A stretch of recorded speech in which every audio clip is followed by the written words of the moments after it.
L'Assemblea Nacional Catalana per la Garrotxa ha presentat aquest migdia la seva nova pàgina web, ancgarrotxa.cat, on hi trobem informació de totes les activitats que realitzen amb una imatge molt moderna i enllaços directes a les xarxes socials.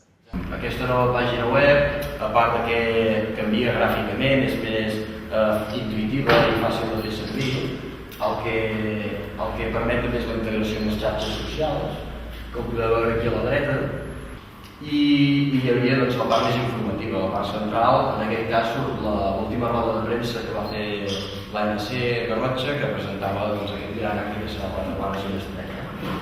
Aleshores, com veieu, hi ha 5 imatges dinàmiques. Aquí anirà sortint les coses més destacades que hi hagi en cada moment. En la pàgina principal de la web hi trobem informació sobre la gran festa independentista que des de l'ANC Garrotxa volen organitzar la tarda i nit del dissabte 5 d'octubre. Pretenen que tota la comarca es posi en peus reclamant la independència i mostrant a la resta de Catalunya i l'Estat la cohesió territorial que tenim. Volen que sigui una activitat de la Garrotxa, feta per la gent de la Garrotxa.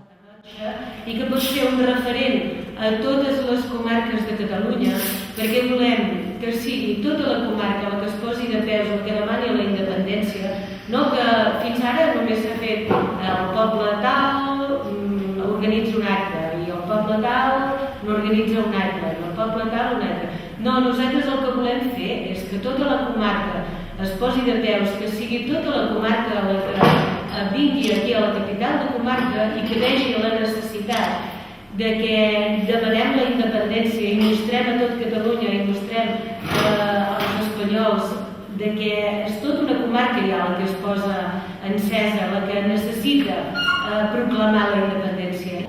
Volen que tothom hi tingui cabuda, ja que la finalitat d'aquesta gran activitat és la de treballar des de la vessant lúdica i participativa al procés d'independència de Catalunya.